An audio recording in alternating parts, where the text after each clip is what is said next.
Hello friends, मैं कुलदीप स्वागत करती हूँ आपका अपने चैनल कहानी एक औरत की में। आज की वीडियो शुरू करने से पहले मैं आपसे रिक्वेस्ट करती हूँ कि अगर आप मेरे चैनल पर न्यू हैं तो मेरे चैनल को सब्सक्राइब कर दें, वीडियो को लाइक कर दें और कमेंट करके बताएं आपको मेरी वीडियो कैसी लगती है। तो चलिए शुरू करते हैं आज की वीडियो। पैसे की लालची बहू। एक समय की बात है, एक छोटे से गांव में राम और सीता नाम के कपल रहते थे। उनका एक अर्जुन नाम का बेटा था जिसकी शादी रिया नाम की लड़की से हुई। राम और सीता कड़ी मेहनत करते और अपने बुढ़ापे के लिए पैसे बचाते थे। रिया बहुत लालची लड़की थी और हमेशा अपने लिए और चीज़ें चाहती थी। जैसे जैसे साल बीतता गया, रिया का लालच और बढ़ता गया। वह अपने पास रखे चीज़ों से कभी संतुष्ट नहीं रहती थी। वह हमेशा अपने सास ससुर से महंगे महंगे तोहफे मांगा करती थी और उनके बचाए हुए पैसों में से भी कुछ हिस्सा अपने लिए मांगती थी।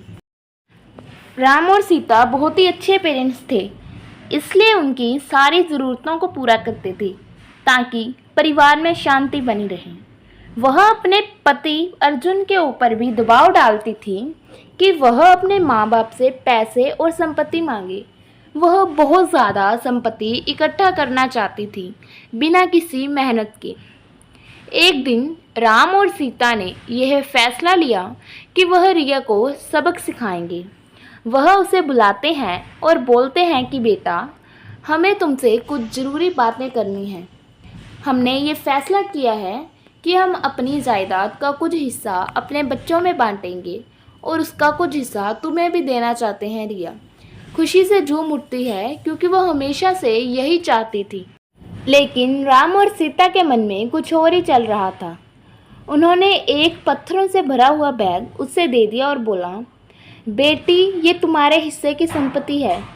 रिया उस बैग को देखकर गुस्सा हो गई।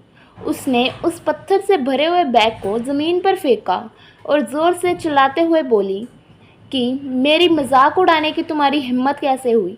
मुझे पैसे चाहिए, ये पत्थर नहीं। राम और सीता ने शांत तरीके से उसे समझाया और बोले, रिया, सच्ची संपत्ति सिर्फ पैसे और चीज़ों के बारे में नहीं है। यह प्यार, दया और जो कुछ भी तुम्हारे पास है उसके लिए आभारी होने के बारे में है। हमने हमेशा तुमसे प्यार किया है और तुम्हारी देखभाल भी की है और ये पैसे से भी अधिक कीमती है। रिया को एहसास हुआ कि वह लालच में कितनी अंधी हो गई थी। उसको अपने किए बर्ताव के लिए पछतावा होने लगा। उसने अपने सास और ससुर से माफ़ी मांगी और अपने तरीके बदलने का वादा किया। उस दिन के बाद से उसमें बदलाव आया और वह एक अच्छी बहू बन गई। रिया के बदलाव की बात पूरे गांव में फैल गई और सभी ने एक बेहतर इंसान बनने के लिए उसकी प्रशंसा की। रिया अपने परिवार का ख्याल रखते हुए और उनके बीच मिले प्यार के लिए आभारी होकर हमेशा खुश रहने लगी।